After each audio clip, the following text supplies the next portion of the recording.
છેવાડાનું ગામ છે. તો આપ સૌને જણાવવાનું કે આપણે ભારત ચાઇનાની બોર્ડર ઉપર એક માના ગામ છે. ત્યાં એવું બોર્ડ હતું કે ભારત કા સબસે લાસ્ટ ગામ, સૌથી છેલ્લું ગામ. તો આપણા વડાપ્રધાન શ્રી ત્યાંની મુલાકાતે ગયા 2014માં જ્યારે વડાપ્રધાન બન્યા એના પછી ગામનું નામ બદલાયું અને ભારતનું સૌથી પહેલું ગામ. અત્યારે હાલ ત્યાં એવું બોર્ડ મારવામાં આવેલું છે કે ઇન્ડિયાઝ ફર્સ્ટ વિલેજ, પહેલું ગામ. તો હું એવું માનું છું કે આજે પટ્ટામલ ખાતે જે આ કાર્યક્રમ છે અને જે રીતે જેટલા ઉત્સાહથી આ કાર્યક્રમનું સંચાલન થયું છે, આયોજન થયું છે, એ મુજબ તો હું એવું કહીશ કે આ સૌથી પહેલું ગામ છે. આજના આ કાર્યક્રમમાં ઉપસ્થિત આપણા વિસ્તારના ખૂબ જ લોકપ્રિય અને સાચા અર્થમાં જનપ્રતિનિધિ કહેવાય તેવા આપણા માનનીય ધારાસભ્ય શ્રી અનિકેતભાઈ ઠાકર સાહેબ, સાથે સાથે આ કાર્યક્રમને શોભાવવા માટે ઉપસ્થિત વિસ્તારના ખૂબ જ સક્રિય અને હમણાં એમના માટે શબ્દ કે થોડો લમણો આ બાજુ રાખે છે, તો હું એવું કહીશ કે લમણો આ બાજુ રાખે છે પણ તમે એમનો લમણો છોડતા નહીં, બરાબર?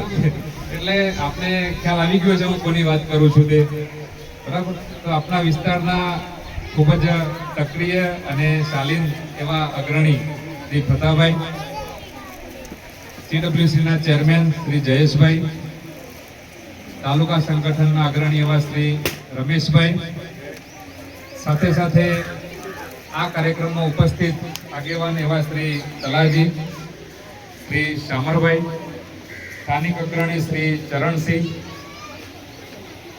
તાલુકાના ડેલિગેટ એવા શ્રીમતી સમૃદ્ધબા, સાથે સાથે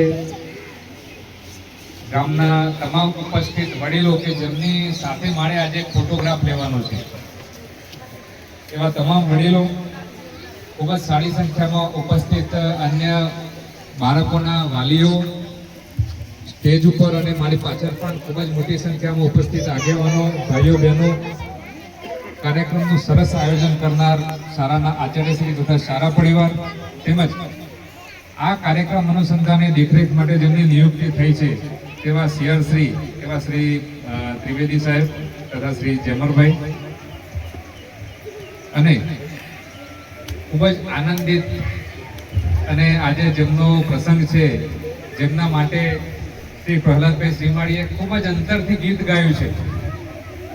જ્યારે એ સાંભળતો હતો ત્યારે મને એમ થયું કે જે ગાય છે એ વખતે મને ખબર નહોતી કે પ્રહલાદભાઈ અહીંયા ઊભા છે. જેણે ગાયું છે તેને બિલકુલ અંતરથી ગાયું છે, એમ શબ્દો અહીં મોઢેથી નહીં, બિલકુલ અંતરમાંથી નીકળ્યા છે, અવાજ બિલકુલ અંતરમાંથી નીકળતો હતો. તો પ્રહલાદભાઈને પણ અભિનંદન. અને હું આજે પ્રહલાદભાઈ માટે એવું કહીશ કે હું પણ એક ગીત આપને આજે મોકલાવું છું, તમારા શબ્દોમાં એને સ્વરબદ્ધ કરાવજો, બરાબર? નાના બાળકો માટેનું ગીત હું મારા તરફથી આપને મોકલાવું છું. અહીંયા મને મારા મોબાઈલમાં મળ્યું નથી તો હાલ જ આપી દેતો, પણ હું ચોક્કસ આપને પહોંચાડીશ. તો આ ખૂબ જ સરસ આયોજન માટે આપ સૌને અભિનંદન. નાના બાળકો કે જે આજે એમના જીવનમાં પ્રતિભાવાન થવા માટેનું પગલું લઈ રહ્યા છે, તેમને આશીર્વાદની સાથે સાથે તેમના મા બાપને પણ અભિનંદન કે આપે આ શાળા પરિવાર, આ શાળાના વાતાવરણ ઉપર વિશ્વાસ મૂકીને એ બાળકોને શહેરની કોઈ સ્કૂલમાં મૂકવાને બદલે ગામડા તરફ પ્રયાણ કરી અને આ પ્રાથમિક શાળામાં એમને પ્રવેશ અપાવ્યો છે અને સાર્થક છે. જ્યારે આટલા ડેડિકેટેડ શિક્ષકો હોય, આટલું સરસ વાતાવરણ હોય, અને હમણાં મને કોઈ કહેતું હતું કે વેકેશન દરમિયાન પણ શાળાના શિક્ષકો આ શાળાની પ્રકૃતિનું જતન કરવા માટે અવારનવાર અહીંયા આવતા હોય છે. તો આવા ડેડિકેટેડ શિક્ષકો ક્યાં મળશે? આવા શિક્ષકની જે પેઢી છે તેને આપણે સન્માન આપવું જ ઘટે. હું મારા વિશે કહું તો મારા પરિવારમાં આજની તારીખમાં 11 શિક્ષકો છે. કદાચ હું એકલો જ એવો છું કે શિક્ષણ સિવાયના ફિલ્ડમાં છું, અને મને ગર્વ છે કે હું એવા પરિવારમાંથી આવું છું કે મારા પરિવારમાં 11 શિક્ષકો છે. તો તમામ બાળકોને વિનંતી છે કે જ્યારે તમને આવું સરસ વાતાવરણ મળે છે, આટલા સારા ગુરુજીઓ મળે છે, તો તમામ બાળકો, તમામ વાલીઓને વિનંતી છે કે બાળકોને ખૂબ ભણાવજો. આપણામાં કહેવત છે કે પેટે પાટા બાંધીને પણ બાળકને ભણાવવું જોઈએ.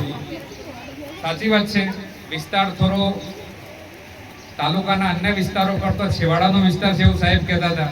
કદાચ અહીંયા સુવિધાઓ જે પાલનપુરમાં પહોંચે છે એનાથી થોડી લેટ પહોંચતી હશે, પણ આજની તારીખમાં જે સરકારશ્રીનો અભિગમ છે એ જો તો કોઈ પણ સુવિધાથી આ ગામ વંચિત હોય તેવું બનવા પામ્યું નહીં હોય.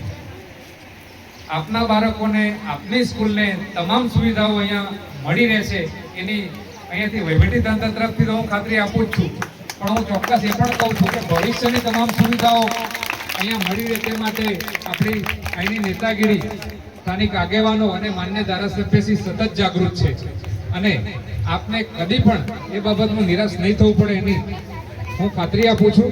સાથે સાથે આપ સૌ અને ગામના જે આગેવાનો એટલા બધા જાગૃત છો કે કોઈ વસ્તુ બાકી રહેવા જ નહીં દો. અહીંયાથી આપે જેમ હમણાં માન્ય ધારાસભ્ય સાહેબને એક આગેવાન શ્રી આવ્યા અને કંઈક રજૂઆત કરી કોઈ પ્રોટેક્શન વોલ બનાવવાની, તો કેટલી અગત્યની ચિંતા છે કે વરસાદ આવે છે, ચોમાસું આવવાનું છે, અથવા તો જ્યારે માણસો કોઈ એક ગામની જે પ્રતિષ્ઠિત જગ્યા છે ત્યાં ભેગા થાય છે તો એક પ્રોટેક્શનની જરૂર છે. બાકી અત્યારે કોણ આવી ચિંતા કરે છે? સૌ પોતપોતાનું કરવા બેઠા છે. તો જ્યારે ગામના આગેવાનો પણ આટલા જાગૃત છે, આજુબાજુના સ્થાનિક આગેવાનો પણ આટલા જાગૃત છે, એવા સંજોગોમાં આ ગામ ચોક્કસ પ્રથમ ગામ બનીને રહેશે. અને ટૂંક સમય પછી જ્યારે અહીંયા માન્ય ધારાસભ્યશ્રી કે અમારા જેવા અધિકારી આવશે ત્યારે આચાર્યશ્રી અથવા તો અન્ય કોઈ શિક્ષકને એવું નહીં કે અમારું ગામ છેવાડાનું છે. આ પ્રથમ જ છે, પ્રથમ રહેવાનું છે. છેલ્લે એક વાત બીજી કહીશ કે એઆઈનો જે ઉપયોગ આપ કરી રહ્યા છો અથવા તો ટેકનોલોજીનો જે ઉપયોગ કરી રહ્યા છો અને આ શાળાને સમગ્ર ગુજરાતના ફલક ઉપર પહોંચાડવા માટે આપણે જે ચેનલ બનાવી છે તો હું ચોક્કસ એ ચેનલને સબસ્ક્રાઇબ કરીશ અને હું રોજ જોઈશ કે આપની શાળામાં હવે શું પ્રવૃત્તિ થાય. બરાબર? અને આપને પણ એવી પ્રેરણા મળવી જોઈએ કે આ શાળા જ્યારે આટલો પ્રયત્ન થઈ રહ્યો છે તો આપ પણ એવી પ્રવૃત્તિઓ કરો કે આજુબાજુની શાળાઓ અને આખા ગુજરાત રાજ્યની અન્ય શાળાઓને પણ આપની શાળાઓમાંથી પ્રેરણા મળે. જ્યારે આવું થશે ત્યારે સાચા અર્થમાં આ ગામ પ્રથમ ગામ બની જશે અને એ સમય દૂર નથી. ફરી એકવાર શાળા પરિવારને અભિનંદન. જે નવા દાખલ થનારા નાના ભૂલકાઓને ઉજ્જવળ ભવિષ્ય માટેની અહીંથી કામના કરું છું, આશીર્વાદ આપીએ છીએ. અને સાથે સાથે અમારા વહીવટીતંત્ર તરફથી આપને આ બાબતે કોઈ પણ મદદની જરૂરિયાત હોય તો અમે ચોક્કસ અમારા તરફથી પૂરતો પુરુષાર્થ કરીશું કે આપની જે પણ જરૂરિયાત છે એ ઝડપથી પૂર્ણ થાય. અને સાથે સાથે આપ સૌનું જ ભવિષ્ય ઉજ્જવળ બને તેવી કામના સાથે વિરમું છું. ભારત માતા કી જય. જય જય ગરવી ગુજરાત.